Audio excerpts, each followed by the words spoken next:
নমস্কার বন্ধুরা, প্রিয় ফুড কিচেনে তোমাদের সবাইকে স্বাগতম। আজ আমি রান্না করব মটর ডাল দিয়ে কুমড়ো শাকের ঝোল। তাই এখানে কুমড়ো শাকগুলো কেটে ধুয়ে নিয়েছি আর কেটে নিয়েছি আলু। ডালটা 3টা সিটি দিয়ে সেদ্ধ করে নিয়েছি প্রেসার কুকারে। এদিকে জল বসিয়ে দিয়েছি, দিয়ে দিচ্ছি কাঁচা লঙ্কা আর দিয়ে দিব কেটে রাখা আলুগুলো। এবার একটু ঢাকা দিয়ে দিব। আলুগুলো হাফ সেদ্ধ হয়ে গেলে এবারে দিয়ে দিব কুমড়ো শাকগুলো,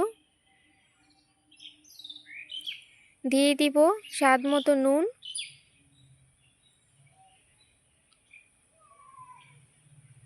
এবার নাড়াচাড়া করে ঢাকা দিয়ে দিব।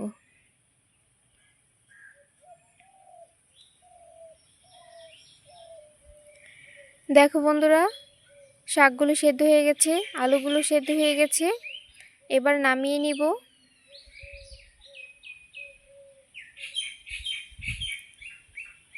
কড়াইটা ধুয়ে আবার বসিয়ে দিয়েছি। এবার দিয়ে দিচ্ছি অল্প করে তেল,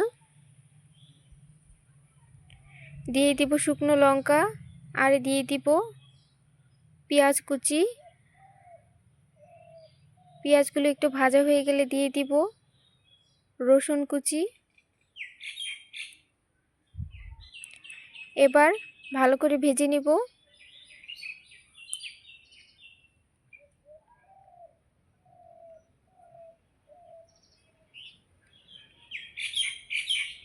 এই কুমড়ো শাকের ঝোলটা যদি পেঁয়াজ রসুন দিয়ে না খাও তাহলে 5 ফোড়ন দিয়েও খাওয়া যাবে, সেটাও ভালো লাগে খেতে।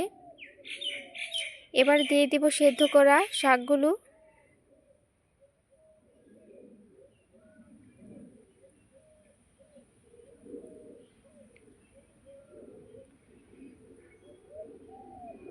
এবার দিয়ে দিব সেদ্ধ করা মটর ডাল।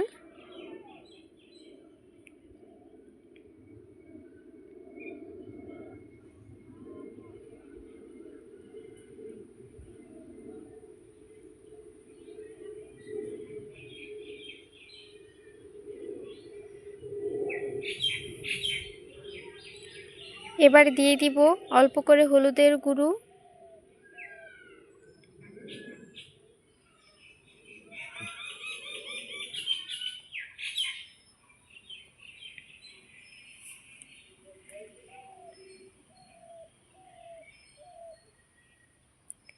এভাবে রান্না করে খেয়ে দেখবে, খুব ভালো লাগে এই ঝোলটা খেতে।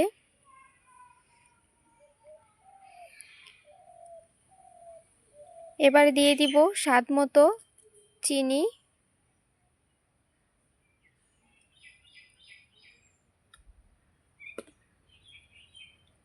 দেখো বন্ধুরা, ঝোলটা হয়ে গেছে, এবার নামিয়ে নিব। বন্ধুরা, ভিডিওটি যদি তোমাদের ভালো লেগে থাকে তাহলে অবশ্যই চ্যানেলটি সাবস্ক্রাইব করে রাখবে আর লাইক কমেন্ট শেয়ার করতে ভুলবে না। দেখো কতটা সুন্দর হয়েছে, খেতে তো দারুণ লাগে।